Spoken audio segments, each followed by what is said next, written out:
It's drinks. It's drinks with Dempsey.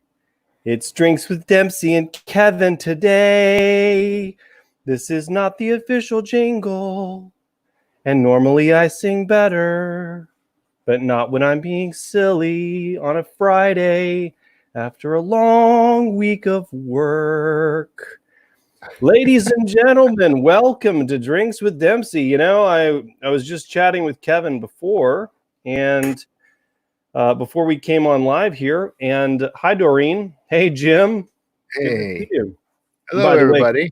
By the way, Kevin, I do this is I'll start talking and then I'll see a comment and I'll stop and say hello. Good evening, Annette. That's fine. And I will also say hello. That's fine. But I was calling this "Have a Drink with Me" because it sounded nice and comfortable. And then after I invited you to come on here, it just made sense. Drinks with Dempsey. So that's what we're calling it. So I'm having my half sweet, half unsweet tea in silent protest of our draft pick last night. I know that you don't care about football, but I wouldn't say I don't care. Well, you are from Texas. It's sort of from Texas. You have to have some sort of appreciation for football if you're going to be in Texas. You have hey, to. Julie. Hi, Julie. She's like my favorite reader. Oh, that's cool. Don't tell my other readers. What's up, Keith? Oh, I see a Dave Chesson. Oh, hey, Dave. Hey, T. Allen. Man, the comments are flying through here. Normally, I have to scroll back through and look at them. And you can click on those and share them on screen too if you want. Oh, I don't know if you're. See, Kevin's introduced me to some. Yeah, Kevin's introduced me to some wonderful thing called StreamYard. So that's how we're doing this. Because I said, Kevin, I'd like to have you on, the Drinks with Dempsey show, and which it wasn't called that at the time. And he said, cool, you could do it through StreamYard. And I was like, you've told me about this magical thing called StreamYard. How does it work? Yeah. And it's amazing.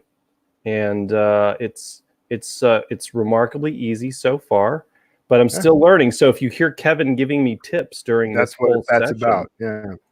I'm very brand loyal when I find something I like. Like we have Dave Chesson in the comments. Like his Publisher Rocket tool is the first thing I recommend to people. I like once I'm on board, I'm on board with whatever it is. Thad, T. Allen? The picture was so small I couldn't see your face, but now I see you, Thad. Now I know. It's He'll morning. Always be T. Allen to me. Hello, Jonathan. So it's good to see all of you. Hello, Debbie. I'm not used to this. You brought a lot of fans with you today, Kevin. I hope so. I sent out an email kind of last minute. I get yelled at when I do that, by the way. So I only did by your readers. Yeah, and I told everybody. So the subject of the email was everybody or a lot of people. There's a rumor going around that you and I are the same guy. So this is to prove we're not the same person writing under different pen names. I saw the email. Wet. Oh. Well, so Sam heard me sing a few weeks ago. I did a Pearl Jam song on here,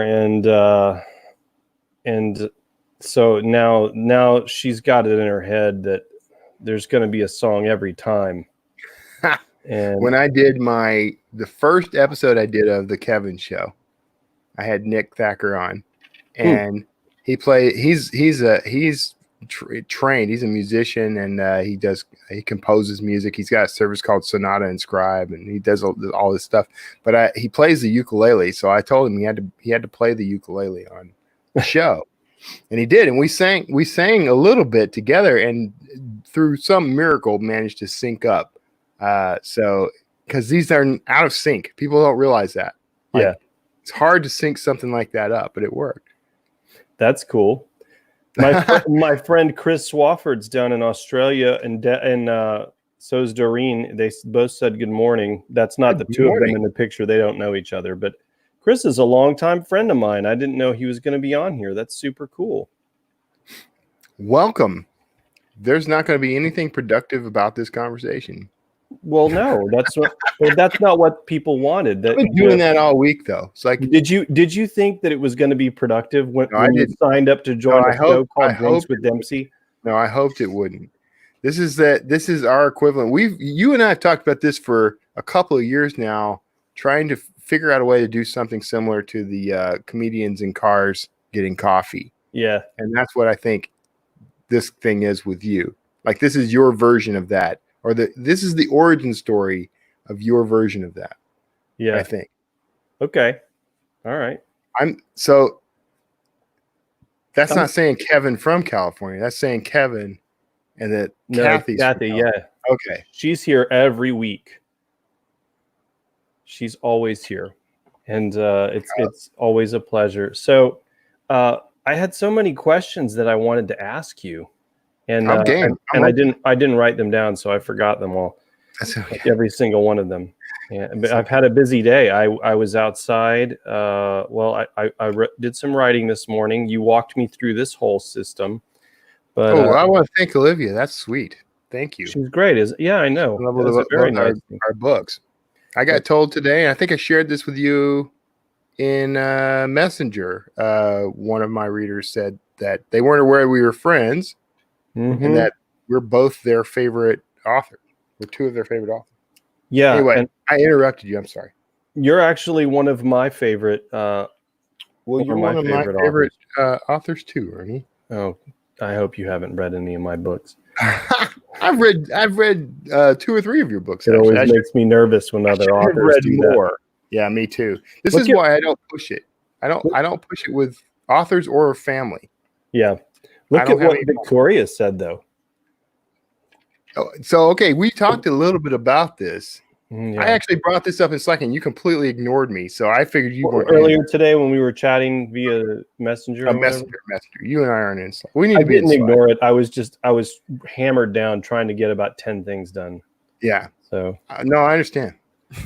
But I still don't fully understand the concept, and I still have no idea how all of it would work.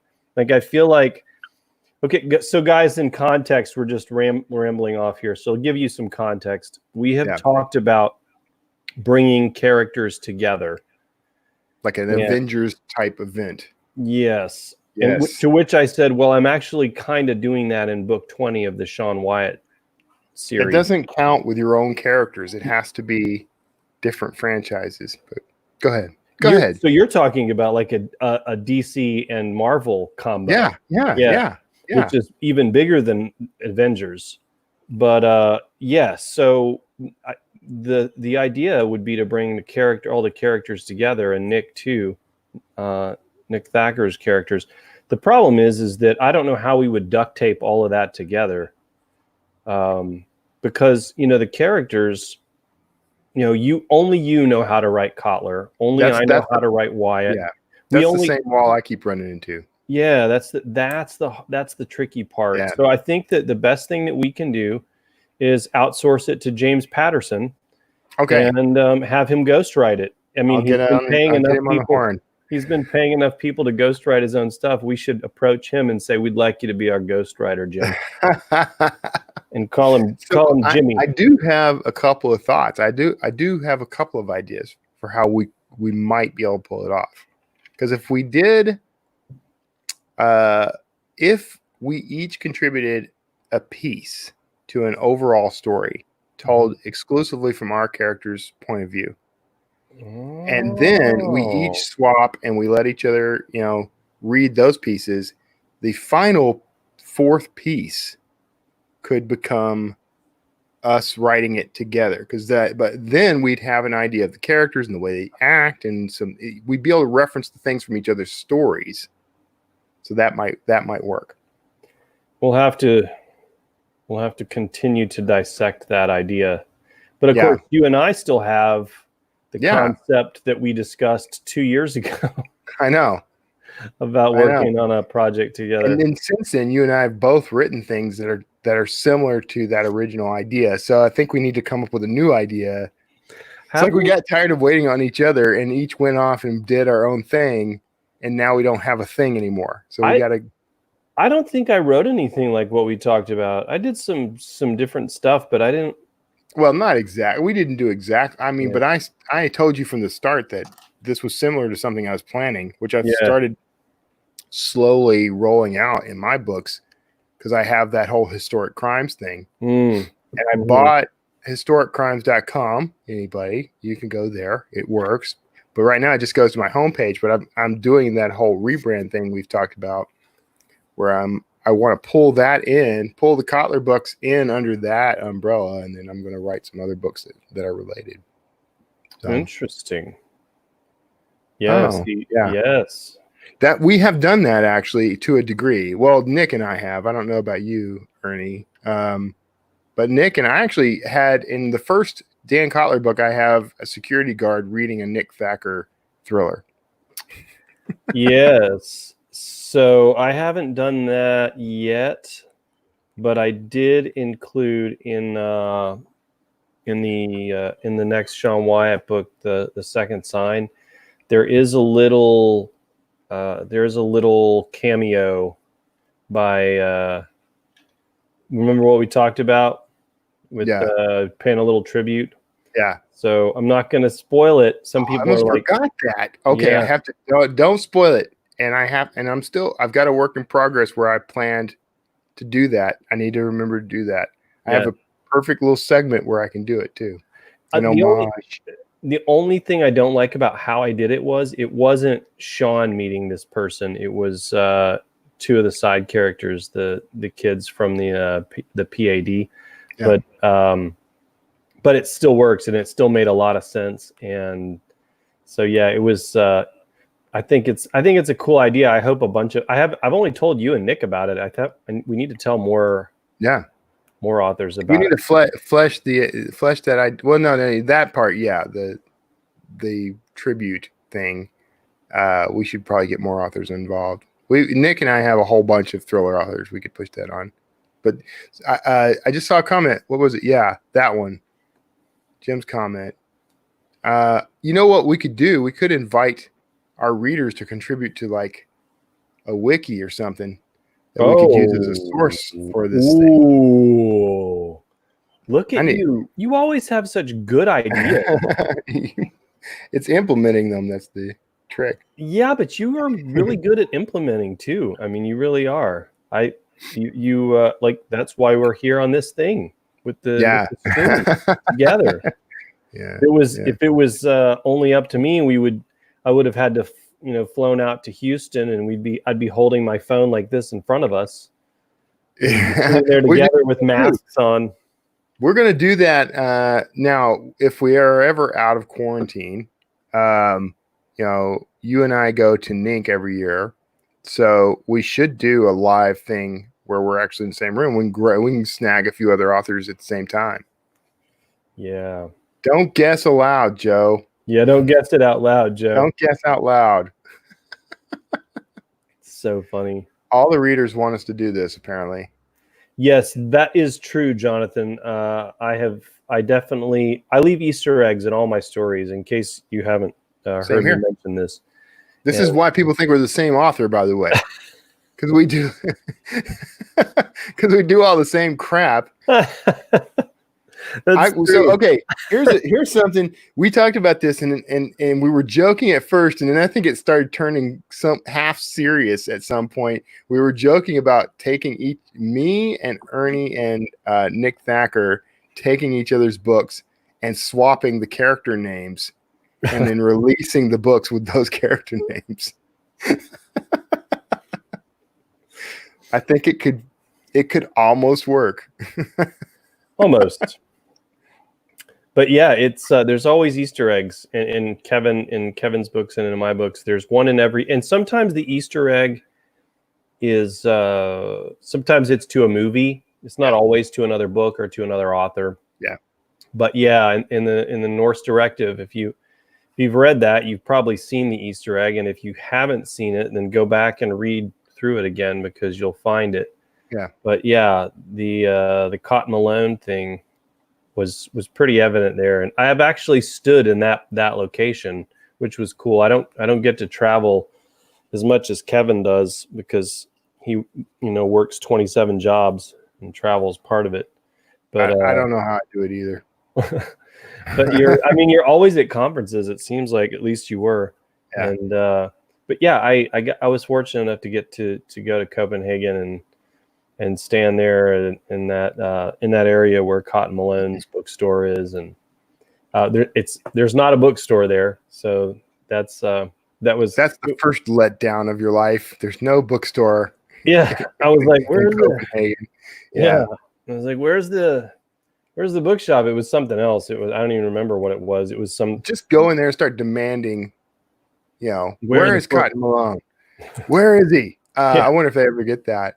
So I do Easter eggs in every book. Every single book I've ever written, from the first book to now, you can, if you are diligent enough, you'll find a through line that connects every single book. And I'm frequently referencing other books in subtle ways throughout today. Even my sci-fi stuff and fantasy stuff gets a reference in some way. And I wrote a YA fantasy series that was meant to be a kind of, how Stephen King wrote his whole Dark Tower series, and you can find a connection to every other book through that series. Who? Stephen King. He's this guy who writes books. Doesn't ring a bell. But one of the things I do in every single book, literally every book has this in the Dan Kotler series, is I name characters for real world thriller authors. Or authors, not just thriller authors. Like the first book in that series is called Coelho Medallion, named for Paulo Coelho, the author of The Alchemist. I knew that you did it for that reason. Yeah, and I love The Alchemist, by the way. Sorry, I love that. No, I was just saying that Dan Kotler himself is named for Dan Brown and Steve Kotler, which are two authors that I like. Steve Kotler is more of a nonfiction author, but throughout this whole series, now I accidentally named a major supporting character after an author and didn't realize I was doing it at the time. But I have an FBI agent who is Dan Kotler's sort of partner and sidekick, and his name is Roland Denzel, and it's spelled exactly like author Roland Denzel, who is a good friend and actually a business partner of mine now. So that was an accident, but I tell everybody now that I did it on purpose. Yeah, and I like that character, by the way. Just so you know, I have read some of your work. I think you knew that, though. I don't think you need. Yeah, I believe you. I told you. I told you a few months ago. I said I wish that I had your vocabulary because it enriches your stories so much. And I have to, whenever I need to mix things up, I have to lean on the thesaurus. Well, the secret is word-a-day toilet paper. Well, if you can find any toilet paper right now. Oh, no joke, right? Novelty toilet paper is flying off the shelves of Spencer's Gifts everywhere. Whenever I go to the store now, I'm like, I'm just going to look and see if there's any. And if there is, I'll buy it. Nope, there's not. Who knew? Who knew that of all the things that would happen in the apocalypse, toilet paper would be the first? Nostradamus did not see this coming. It was not in the book of Revelation. As the legends foretold. John let us down in the book of Revelations. He did not mention. He mentioned all the beasts and the calamities and the apocalypse and the Armageddon and all that stuff, and he left out the toilet paper. There was that whole joke. You remember that joke where it's like John was writing the Bible, and he said that the end times would be marked by trumpets, and God says, "No, Trump pence." That's why I wrote trumpets. You'll figure it out when it gets here. So, we want to tell Denise what an Easter egg is? I was going to ask you if you wanted to feel it. Okay. So just like a regular Easter egg, where it's something, this little thing that's hidden that if you look for it, you will find it. It's the same thing in literary terms. The same thing applies to like film and TVs and stuff, TV shows and that sort of thing. But it's this little nugget that's left for people to find and discover and enjoy that doesn't have necessarily anything to do with the story, but it's typically like an homage to something else. So you described that way better than I could have. It's that vocabulary you were so envious of earlier. That's what it is. By the way, Callum is in Scotland. So and Sam Nash is also in the UK. But which part of the UK, Sam? I cannot remember. We talked about this before. I actually picked up one of Sam's books the other day. She didn't know that, but Now she popped in. Sam, correct me if I'm wrong here. I think you popped in on one of my other broadcasts somewhere, like possibly like one of the DDD spotlights or something. But we did. We should not have said Trump. Then we broke the rule. That's a drink rule. Okay. That's a drink rule. Yeah, and but Maryland got one of the 2 packs left at Target. Crazy. Excellent. But they've actually had toilet paper in our local grocery stores here, but you guys had a whole thing on top of the pandemic, though, with all the tornadoes and stuff. Yeah, so it was extra challenges.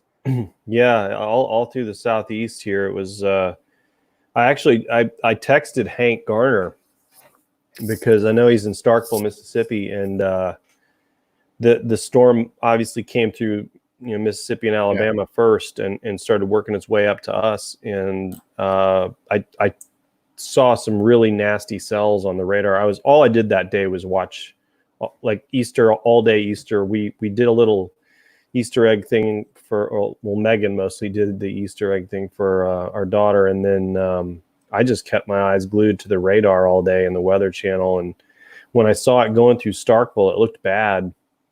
And also Monroe, Louisiana, where my manager's from. I know he's got family down there, and so I was watching that pretty closely, and so I checked with Hank and didn't hear back from him till like the next day. Yeah, I'm like, oh, I hope Hank's okay. But did he check in? I need to. Yeah, he checked in the following morning, and but yeah, he's okay. And but yeah, that tornado went right. The outer edge of it went right over us and landed, touchdown about 1.5 miles away. And I actually drove through where it touched down for the first time yesterday. Yeah, there was Advance Auto Parts that's just. It was like it was disintegrated. It was just boom. And, some assembly required. Oh, it was crazy. And you think about, I was telling somebody this, you think about, how incredibly powerful air really is, right? When it's got a lot of wind behind it. I mean, that thing was lifting car batteries with no tangible, hands or anything. It's just air lifting. And you know how heavy a car battery is, and like all those tools and everything are now all of a sudden projectiles, right? And it's just crazy and can knock down walls. And it was bad, but I think for the most part everybody's okay now. I mean, there's a lot of people without homes and they're staying in hotels. We had a few friends who lost their homes, but they were okay. So that was it's interesting when it comes to stuff like that, the wins that you count, like we were, some people were asking us like, are you guys okay? And we're like, yeah, we don't have power. They're like, oh, it's terrible. And I'm like, that's actually not that bad. Like there's a lot of people way worse off. It's a lot. Yeah. It can get a lot worse. We don't. So we get tornadoes, nowhere near as many as like Oklahoma City, where my draft digital folks are, but we get a lot of, when hurricanes come through, we almost always suffer, like, because we're on the Gulf. So I'm in Texas, just outside of Houston. I'm in Sugar Land, Texas. So shout out if you even know where that is. But it's what the band Sugar Land was named for. That's what I thought. And that was also you were the original singer, right? I was the original singer for Sugarland. That is not a factual statement. To just make up facts, that one's true. I do like to sing, though. I am a fan of singing. And Kevin does sing, but Ernie you won't do the karaoke thing. Why won't you do karaoke? I don't do karaoke, and here's why. And I just want to say, Sam's from Market Harborough in Leicestershire, and She says she's in a district called Arden. I'm in a district of my little town called Arden, and that's my daughter's name. Yeah. Oh, okay. That's yeah. nice. My daughter's name is Arden. We had no idea. Isn't that interesting? You have to claim that sort of thing when it happens. The serendipity is an indicator that you should claim it as truth. Yes. We're doing fine, Callum. Thank you for checking. I appreciate it, man. Good. You should check out Kevin's books, Jonathan. They're excellent and well written, sir. I appreciate it. I think you and I are fairly evenly matched on. Well, I don't know. Maybe that's arrogant of me to say. I aspire to be an Ernest Dempsey. That's that's setting the bar pretty high. And Thought tomorrow, it was going to go the other way with that, didn't you? Tomorrow morning at 6 a.m. when I achieve that goal, I'll aspire to even higher goals. At 6 a.m. You know, I am going to try to start waking up a little earlier on the weekends, just because my wife is going to start resuming her regular work schedule next week, which means I have to wake up early again. And I'm not exactly excited about that, but it is going to work out because we do coffee with the Dempseys on Saturday mornings. Yeah. And I got to start doing more things like this, actually. Not with you necessarily per se, although we should do more things together. But I need to do a live, like, coffee with Kevin. There's that alliteration we were talking about. There you go. I like it. And you love coffee. And I do love coffee. What I was going to say is you had an interesting coffee story while we were. Which one was it? About the mugs that you were talking about. Oh, yeah. Giving away. I totally want to do this. We're both big fans of coffee. So actually, this would be a good place to bring this up to see if anybody would even be interested in this, because it's kind of weird. But my wife and I were talking about, because I don't know. Okay, so to set this up, my wife is Kara with a K. So we're K and K. But we have a ranch, like the K and K Ranch. I have a logo. I will get to that. Are you going to put it on the camper? I have all kinds of things that are going on the camper. Well, let's circle back to your camper, because I'm excited about your camper. I need to explain that we're going to do that so that I can set up this story, because we're getting on the road. A couple of years ago, we were on the road full time in an RV, but it was like a huge motor coach, like a 38-foot motorhome.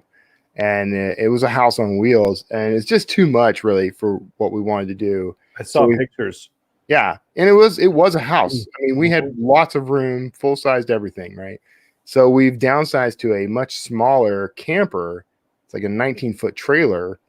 And so we're going to be on the road again. We were supposed to get on the road again. I mean, literally the day they announced that they would prefer everyone to stay home, we were supposed to get on the road and start traveling full time again. So we're gonna do that when the smoke clears on this whole thing. But so that said, space is at a premium, and I like coffee related things, and so I like to swap out my coffee mug every now and then. Right now I have one. It's like this chipped coffee mug that I just like. It's just the one I go to. And my wife and I were talking about, like, every now and then I should get a new coffee mug and then announce to my, like, reading list and audience, I'm giving away, I'm going to not really raffle off, but just I'm going to give away this coffee mug signed by me, and whether or not it's washed is your choice. And see if anybody is at all interested in that. So you guys tell me in the comments if you think that sort of thing would be interesting to anybody, because I just thought it would be a fun thing to, every now and then it's a Kevin coffee moment, and you get to win this coffee mug that I've been drinking out of on videos and stuff for the past couple of weeks or whatever. And then I get a new coffee mug, which makes me happy. We are two singers. I love singing, man. Did you see that Diana said that her daughter lives in Greatwood in Sugar Land? Oh, really? Okay, yeah. Greatwood is just, that's around the corner from me. I can get there in like 10 minutes. If that, 5 minutes. Tell your daughter to run. They have a great golf She will course. be regaled with stories until her eyes bleed. I'm just gonna go there and start knocking on doors. Hey, would you like a? is Would your you mom like a Diana book? Haney? You're going to be a door-to-door book salesman. I'll do it. I will totally do it. Hey, Maybe it I'll worked sell for- some books for once. It worked for John Grisham. It That's did. what he That did. is it. That is literally how John Grisham got his start. That's right. Which is funny because he was an attorney, but he published The Firm was the first one, right? No, Yes. Time to Kill. Time to Kill, I think, right? That was the one. Yeah. And went door to door trying to sell it, which by the way is the same thing that Colonel Sanders did with the Kentucky Fried Chicken recipe. Yeah. So Yeah. I And could be the Colonel Sanders of my time. you so to the musical question, you asked why I don't do karaoke. The reason I don't do karaoke is because I played with a band since 1999, and we did a reunion show last year. We've done a few reunion shows here and there, but we really quit playing around 2013, I think, 2014. Yeah. So we did 14, 15 years, and the reason I can't do karaoke, I've done it a couple of times. The reason I can't do it is I have hundreds of songs memorized. Yeah. And I have the way that we did them memorized. Yeah.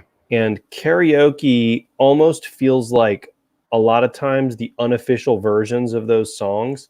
So there are subtle little changes that throw me off. It's true. That is true. Yeah. And I don't like that. I hate it. It drives me crazy. Yeah. And so I'll mess up the song because I'm like, I go straight into lead singer mode, with the band, and then it's not that, right? The other thing is it's canned music, so there's no flow to it. There's no ebb and flow. It doesn't breathe at all. Yeah. So with the band, like you can speed up or slow down tempos, and we don't usually, but like it just feels very restricted. And you can say, well, you sing along with the radio. That's true. But really, the bigger reason is the previous reason that I mentioned, and then the last one is key. The keys are sometimes not what we usually use. Sometimes for certain songs we tune down, and as you get older, you have to tune down more and more. Like I know, man. if Steven Tyler can't do that note from "Dream On, Dream On," like I saw him do that. I started to do that song in karaoke last time we were at Nink too, just to make a fool of myself. I don't have a problem making a fool of myself. I don't know if that's become obvious yet or not. I'm not, so I don't by any stretch can think that I'm like the best singer, but I love doing it and I don't mind looking foolish, which means that I generally come off being pretty okay. Like if you're willing to make a fool of yourself, if you're willing to not be self-conscious, even if you're not that great a singer, you can sometimes come across as okay. But. Yeah. Well, but nobody can compare to Damon Courtney. I mean, you're pretty good at karaoke. Damon kills me, man. This is what sucks about watching karaoke with you doing it, is you get up there and you do great, and everybody loves it. Yeah. And then in walks Damon Courtney. Like 7 foot tall. 7 foot tall, lightning strobe lights coming out of his eyes. Yeah. Like his head is a disco ball. Yeah. The way he stands and walks and everything, because he's got like a bad back, so he does a kind of interesting, the way he moves is kind of interesting. He reminds me, Monsters Inc., the one-eyed monster. He reminds me of that, in some ways. But it fits his personality. It totally fits him. Like he's that dude has this amazing karaoke setup in his home. Like this is a regular thing. Yeah. Like he can just pull up his phone and dial up something and just start singing. And there's not a song the dude doesn't know, like verse by verse. And so I'm like, damn, this is the one thing that set me apart from everyone else, is that I was pretty good at karaoke. And you took that from me, Damon. Yeah. I love Damon. He's one of my favorite people. First of all, he is one of my favorite people too. He's an amazing person. I can't think of one negative thing to say about him Not Oh, that not at all. I don't sit around thinking of negative things to say about people anyway. I do. I but do.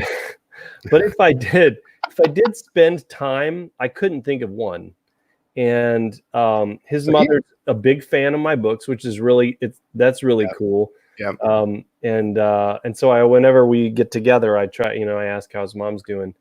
But he is genuinely a good person. Yeah. And whenever people email me about BookFunnel stuff, because we run our free giveaways through BookFunnel, you do too, and BookFunnel's an amazing product. And whenever anybody has any trouble with BookFunnel, they are so good about helping readers get their books onto their Kindles and their devices and whatever. And it's not just an amazing product, it's an amazing service. And I know for a long time he and his wife were handling the support tickets, right, themselves, which is even, now they have a team, but they have a team that thinks the way they do. These people, they want to get these books on their device. They're having trouble. So if you're watching this and you've got one of our free books that you signed up for and you're having trouble with it, just reach out to BookFunnel, because they're way better about helping you get them on there than I ever could be, just because they know more. Yeah. So Damon only lives like a few miles from me too. Yeah. We grew up in practically the same town. So yeah. It's bizarre. Yeah, I saw that.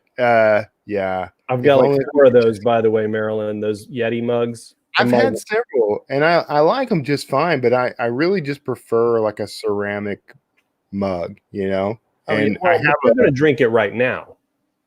Yeah, if you're going to drink it now. So what I do is I have a Thermos brand.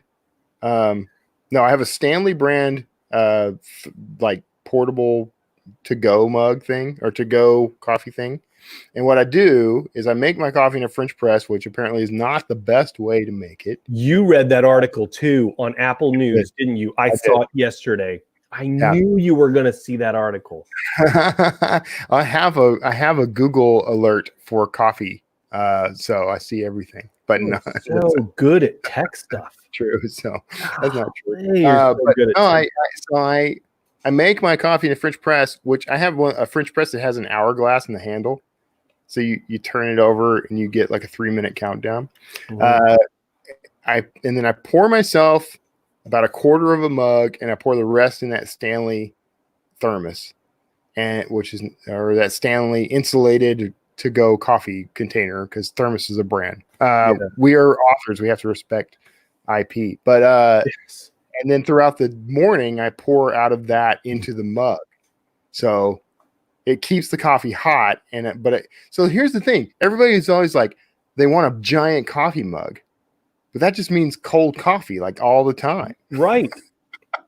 I would rather have a much smaller, like an espresso mug. That's the perfect size, because you just pour what you need and drink it, and you can insulate it in a different container. That's right. That's my rant about coffee and how people drink it. But I will defend Yeti in that I like how when we've got like 4 or 5 of them, and I use them for both coffee and iced beverages. So if we go to the pool or whatever, it keeps them cold for hours.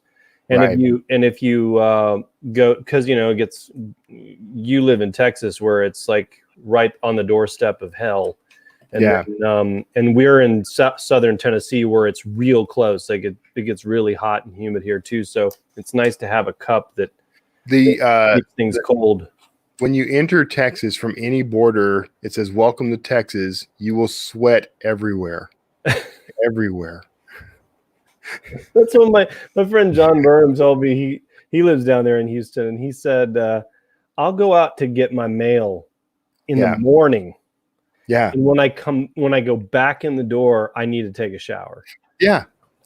You learn when you live in the sort of greater Houston, they call it the greater Houston Metroplex, or the greater Houston area, right? Mm-hmm. And when you live in greater Houston, you get used to the idea that you don't shower until you've been outside. Like if you have to go outside at any point, you may as well not have showered at all. So like we are just shy of like the rainforest in our level of humidity here. Well, I Sam can was do asking she was asking for impressions. So I think that I think you and I should be doing some impressions here for the I don't next know. The couple impressions I minutes. do aren't quite that cool. Like I can do Kermit the Frog. Now You want to that hear would Kermit be the Frog? interesting. I'd like to hear that one You ready for that? because I can do the the different nations and things like that, but I can't do the characters. Not usually. I mean, I can for my kid, but she doesn't know the difference. She's 5. I can So do Kermit. And I think I can do Peter Griffin too with certain phrases. Only certain phrases, first and of maybe all, to laugh. before we get to that, Sam, was that sufficient enough for you? Did that work? Worked for me. Well, you're American though. Like when you do It it for made me people, ashamed that I'm drinking a Tennessee bourbon instead of an Irish which one are you whiskey. drinking? You know what I went with? Here's what I went with, and you're going to laugh at me. I I'm went with excited Gentleman to hear Jack. this. Good I have man. a No, whole that's fine. No, I have a whole selection of like high-priced bourbons in my bedroom right now because we're staying with my in-laws. But I went with Gentleman Jack because I just like it's not it's a nice, smooth, it's a pretty decent bourbon, but Yeah. you don't feel guilty if you decide to pour a little Coke in it or something because it's Jack Daniels. Right. And it's made about an hour and 20 minutes north of us here, maybe an hour and 15 minutes north of us. In Lynchburg, Tennessee, and there's an interesting story about how Frank Sinatra became a big fan of Jack Daniels. Yeah, he was sitting in a bar. I want to say it was in L.A., but he was sitting in a bar with Jackie Gleason, and back then it was hard to get Jack Daniels. It wasn't the it wasn't global a brand. Like you can get it in a random bar in Portugal right now. Ask Dave. Yeah. Ask Gogren. He can probably verify that. He's living. We should have Gogren send us send me a bottle of Jack, not Gentleman Jack, a black label Jack Daniels from Portugal. From Nazaré, Portugal. So, but Gleason, I think it was Jackie Gleason. Him and Sinatra are sitting there, and they're at the bar having a drink, and Gleason says to him, you ready, or something like, are you ready to have a serious whiskey? Yeah. And he said, sure. And so they happened to be at a bar that had a bottle of Jack Daniels, and he got him a drink of that, and Frank tried it, and he was hooked. He was hooked for life on it. And his drink was, I think, two fingers of Jack, 2 ice cubes. I think that was how he drank it. I might be, somebody correct me if I'm wrong on that, but I think that was the story. And Frank Sinatra loved it so much. Yeah, that was made like right up the road from me. Yeah. But Frank loved it so much, he was buried with a bottle of Jack Daniels. Really? Yeah. Okay, So in his grave, in his casket or whatever, there's a bottle of Jack Daniels in that's there. good to know, because if there's ever a time when we've run out. Grave robbing, Kevin. Really? We're gonna get calls from the Sinatra. I'm gonna have to write a book about that. So Sam says that your Irish accent wasn't bad, but that you slipped into Scottish. That happens. That happens to me all the first of all, that happens all the time, and I don't know why it happens, because I don't have an ounce of Scottish in me. Most of my blood is Irish and I think Danish. No, I don't know that I could. I'm not going to even attempt an Irish accent, but I am part Irish, so or I have Irish in my veins. Well, do you know why that is? Cajun as well. Statistically, the Irish are the least likely to marry within their own ethnicity. Yeah. So we have no qualms about just getting with anybody. Sure. So we're all over the place. That's the our same secret plan. Can be said for Cajuns. We don't even have qualms about remaining within the same species. What? I'm like 1/10 alligator. Yeah, that's true, Diana. We have everyone talks about how Texas doesn't have seasons, but we totally have seasons. We have seasons. So I like her description though. For 30 minutes every year, we have winter. For like a few minutes each year, we have a spring. So few minutes. Hi, Michelle. It's good to see you again. She's always here. She's here every Friday. and sometimes on Saturday mornings. But it's early when I do those coffee with Dempsey with the Dempsey's sessions. It's early for the people beyond Eastern time zone. That was originally what this was supposed to be. I was supposed to tune in with you on like a Saturday or Sunday for coffee with the Dempseys. I mean, we could have you back on tomorrow, but I'm thinking about doing a competing broadcast. Coffee with the Tumlinsons. Yeah, or coffee with the K's. Coffee with the K's would be memorable. Or the Circle K coffee. I think that's. We talked Circle about. Have you been to a Circle K lately? Like No. a new Circle K? They're impressive, man. Like they've got this whole. I'm not even joking. I trust you because you're a coffee aficionado. You are.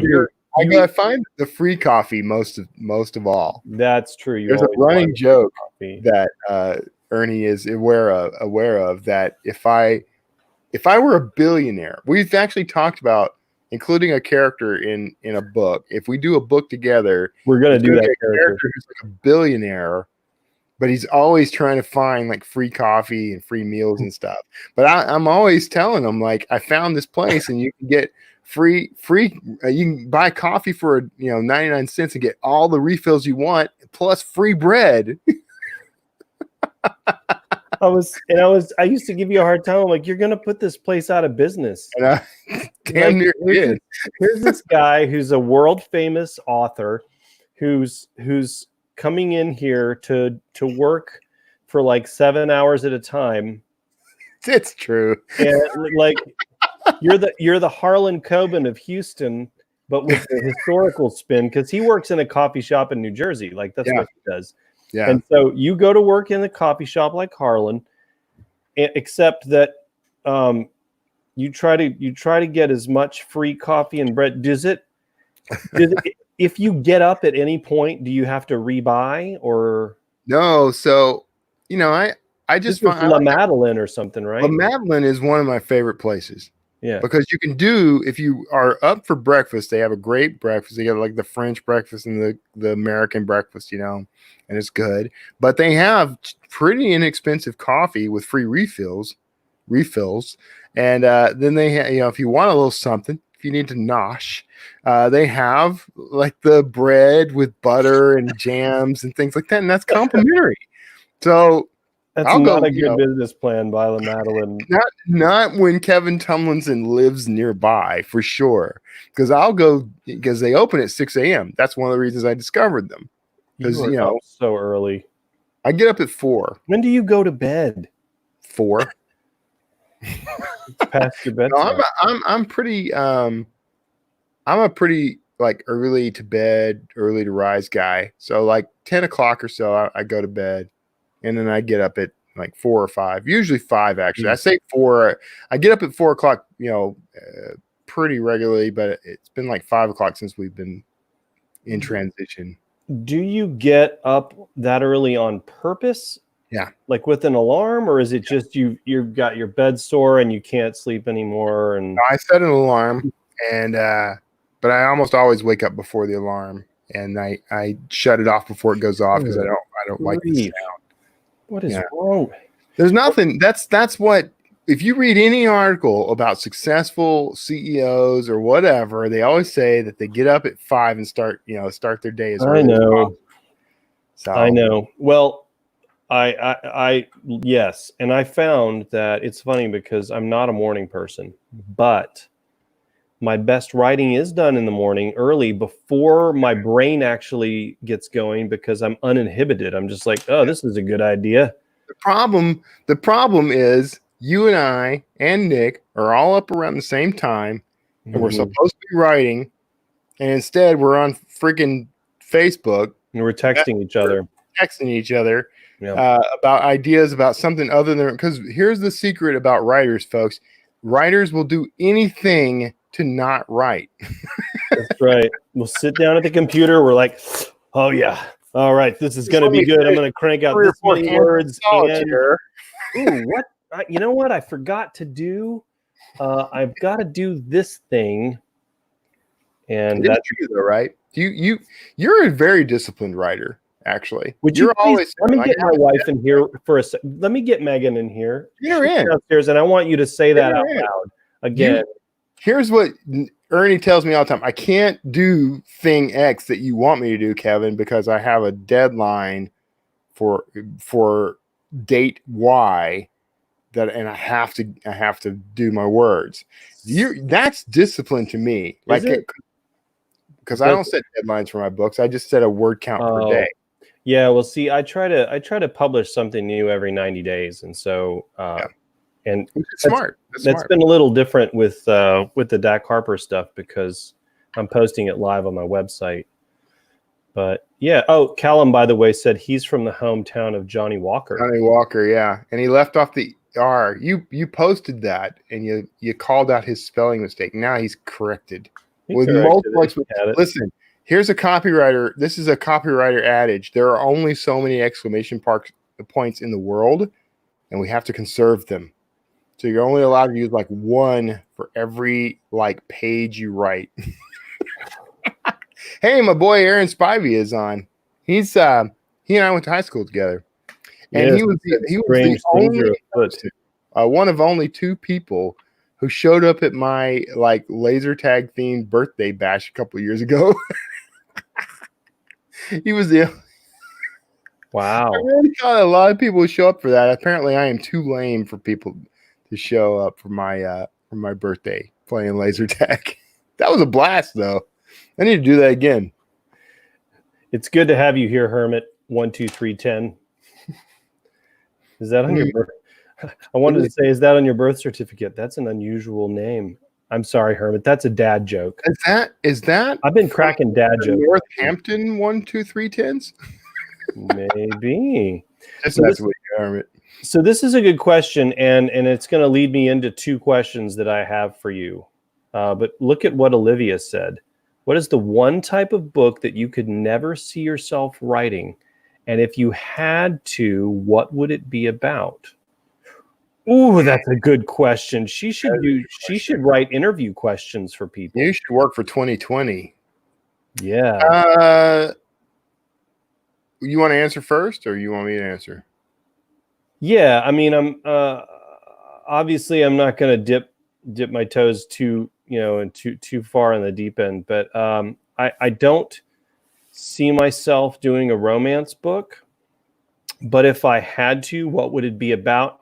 I've actually had the concept rattle around in my head about a romance story called The Writer, about a guy who can write romance stories, but he can't get his own romantic life right. He can't get it, figured out. And so he writes all these wonderful romantic stories that just make people swoon and they just are enamored with him, but in real life he's terrible at romance. And so that was the one that popped into my head. Like that as a concept. I think I've actually seen that's kind of like Hitch in a way. Like, you remember Hitch? Of course. Yes, yeah. I'm a big Will Smith fan. So yes. I interviewed the real world. He's on this call. He is on this call. Hey, Will, how you doing? Or as we like to call you, Billy Smith. Billy Smith. It's hard for me to say what I mean. I wouldn't write anything that went against my own personal morals or anything. Right. That's what I was. You said that better than I did. But I don't think there's a particular there's no particular genre that I would just refuse to write in if I had to. Even erotica, I have certain moral qualms about certain types of erotica, but I also recognize sexuality as being a perfectly natural thing for people. Right. So yeah. I don't necessarily see that as immoral, but there's certain ethical questions with certain types of erotica that I might avoid. But beyond that, I don't think if it came to it, like I've got a couple of romance books that I've started kind of tinkering with. I've written sci-fi, I've written YA fantasy, I've written nonfiction. I was thinking about writing some like Christian fiction, but what's challenging with Christian fiction is like my brand of Christianity or my personal take on things isn't going to mesh well with pretty much any established Christian faith. Yeah, my Christian journey is a lot like that too. Yeah, you and I are very very much like we've talked Yeah. about this before. Like we've got very similar. We're constantly discovering similar histories. Yeah. Like to the point where we become uncertain whether or not we're the same author at times. So yeah, I mean, it could very well be that we are both just computer generated, and everybody that's on this call is just watching two holograms. Don't worry about that glitch, guys. It was just something in the feed. Pay no attention to the man with the curtains behind him. Michelle said that my story sounds like a Hallmark movie. Don't tell my sister because she loves but that. You mentioned Coben earlier, and he writes stuff that sometimes sounds like that. I mean, he doesn't write romance, but my boy Ray Braun popped in. Yeah, I saw that. And Ray is an editor. I'm trying to get him hooked up on Reedsy. Yeah, me too. Yeah, some gigs. We need to get. I was going to reach out to Ricardo about and see what he needs to do to get verified on there or whatever. So you're more hooked in with Reedsy than I am. Yeah, because you're in the industry. I pinged Ricardo, and I'm waiting on some replies and stuff. I probably have a reply saying, I don't know if you saw my post that I had 45,000 unread emails. Yeah, deep fakes. I have a lot of unread emails too, just because I've been trying to work to get these stories out, and so a lot of readers told me with emails they're like, we'd rather you continue to write the stories than always respond. But I want to respond because Mr. Rogers always responded to letters from kids.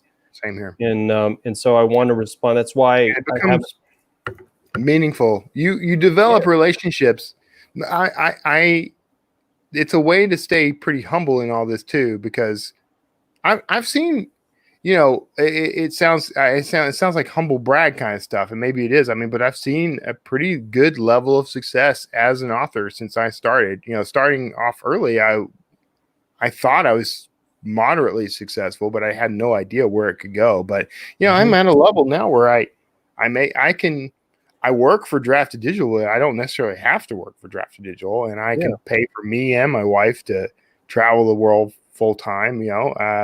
On book income alone, and so it's a way almost for me to stay sort of humble and connected to the people I'm serving here. I see writing as a service to the reader. Like it's exactly a service ministry almost, to put it in sort of Christian terms. But yeah, it's my way of giving something of value to the reader, creating something good in the world. So exactly. I try to respond to every reader when I can. I know there's probably some of you, if you're from my list, if you've written me and you haven't heard from me, I apologize. 45,000 unread emails. Did I mention that earlier? I don't have that many, but I've got it's in the 4 figures right now. And that's, I don't feel good about it, but I try to, when they pop up on my computer while I'm working, I'll like try to respond. And some people, it's so funny because they're like, you respond really fast. I'm like, I was sitting here working, so that's, I saw it and I wanted to answer you. And but it's important to do that. I really think so too. And that's why I wanted to do these shows. That's why we're doing, that's why I'm doing the coffee thing on Saturday mornings, and I'm doing a little live video every day to announce the free chapters I'm posting, because I think it's important to stay connected. I haven't asked you about that. Are you basically live posting a book? Yes. So thank you, by the way, Olivia. That's very kind of you. Yeah, thank you, Olivia. I appreciate that.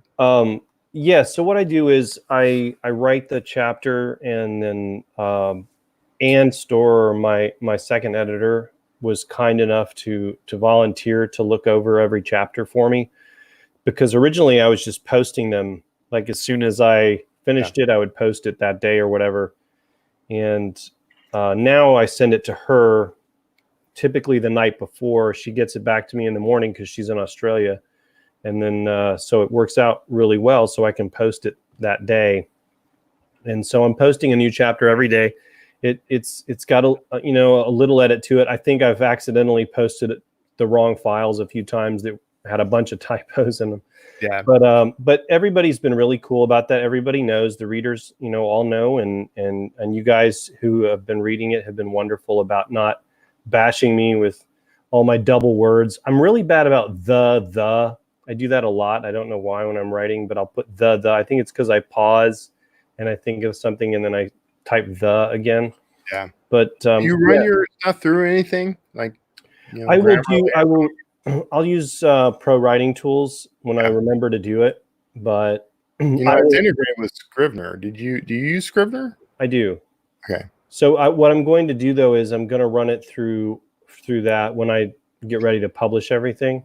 So I'm going to go through all the comments and emails that people have sent me about little things they found, and I'm going to clean everything up, all 6 of those books, and then when I publish them, they'll be nice and shiny. And I keep thinking about doing something like this, and the reason I don't is I often go back to like the first few chapters and reread and rewrite and maybe reorganize. And my worry is that people will get confused or upset or something because chapter 1 became chapter 5 or something like that. So nobody's going to get mad at you. Look at who could get mad at that face. This is an easy face to get mad at if you go by social media for sure. People are always mad at me, man. So I'm gonna. There's 2 questions I'm gonna field, and then I'm gonna ask you a quick question, and then I'll have to sign off of here. But I got family virtual dinner to do. Yeah, I've got a little kid that wants to play outside with me. So. This is too bad too, because this is a lot of fun. You and I need to make a more regular thing of this kind of thing. Well, we'll message each other in the morning, first thing in the morning, and figure it out. But Ray asked, how come we don't co-author books? We talked about it, and it's going to happen. We just don't know when yet, Ray. And then Sydney asked, how did you get USA Today best-selling author? Yeah. I hit it in 2017 with the Uluru Code. Yeah. It's just a numbers thing. So the New York Times list operates a little differently. You can sell so many units and still not get on it because it's a curated list. But the USA Today list it's still like that, right, Kevin? Last I heard it was still like it's pretty much. And the New York Times list has done some things that almost exclude indie authors now. Oh yeah.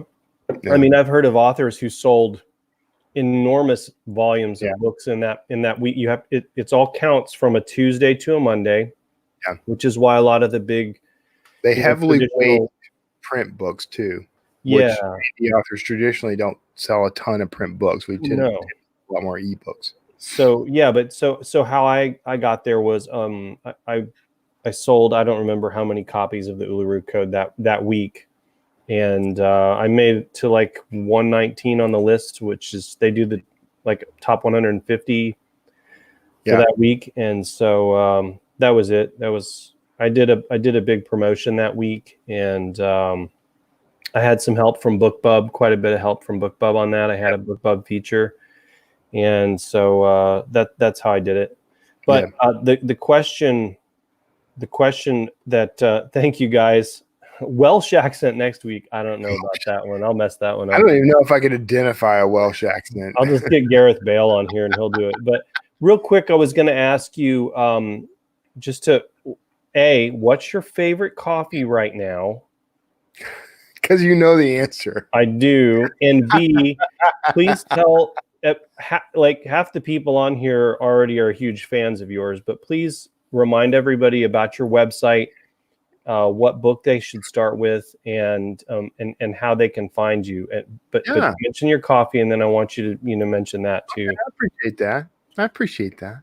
Right now, my coffee of choice it's called Morning Movement, and it's actually I discovered it because I follow these YouTubers who have a channel called the Nomadic Movement, and they are expats in Panama. In Boquete, Panama, which I'm like 90% serious when I say I'm thinking about moving to, and they're doing this whole off-grid tiny house or tiny home My wife village. loved that, by the way. She wanted to do that same thing in Chattanooga.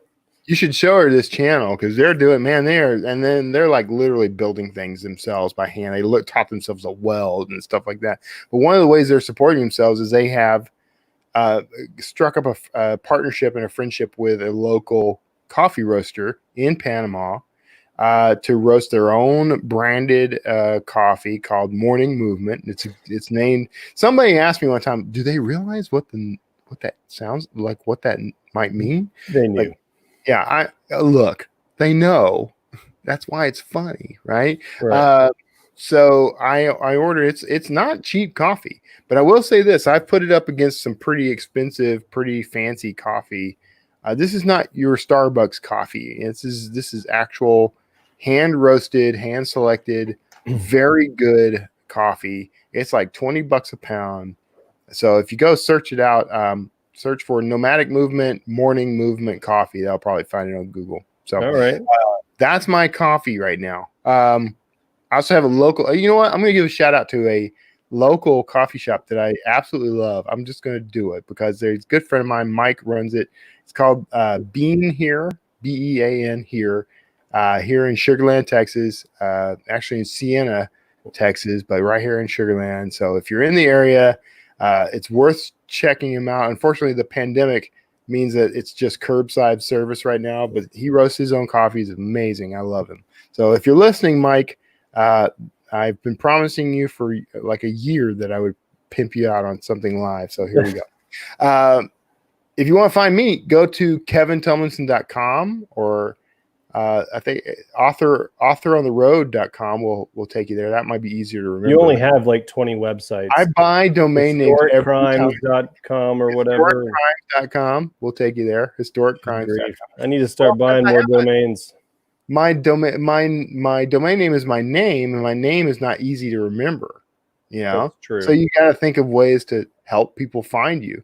So historiccrimes.com will take you there. Okay. You can find everything I do there. And as far as where to start, you get a free book if you sign up for my mailing list there. So it's part of my series, my archaeological thriller series, real short read called the Janai Sigil. And it does lead you into the Dan Kotler universe. But the first book is called the Coelho Medallion, some people say.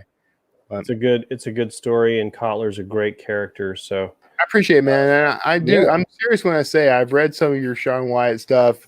I know you got other series. There's other things. I have Hell's Gate sitting on my Kindle right now. I need to cool. Get to that. So I need to read that. Right. We do need to write something together. Maybe we should just start with some like short stuff.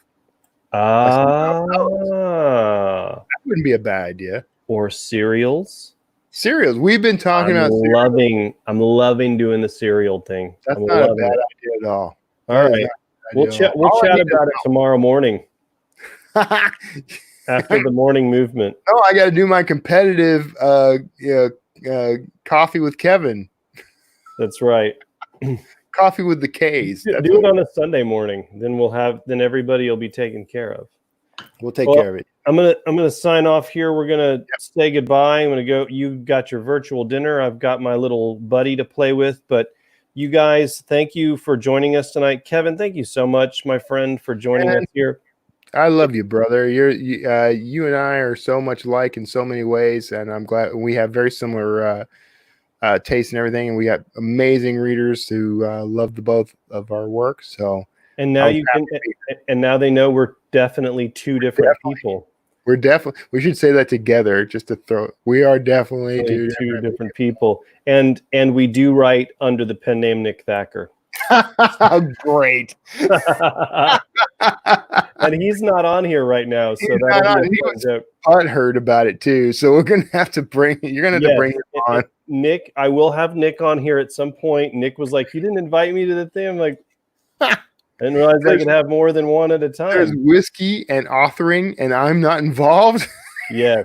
Quote Nick Thacker. I will have Nick on here at some point. But everybody, thanks for joining us. Kevin, thank you so much. Guys, be sure to check out historiccrimes.com or Kevin Tumlinson's website. Is it .net or .com with Kevin Tumlinson? .com. And be sure to give his Dan Kotler books a look.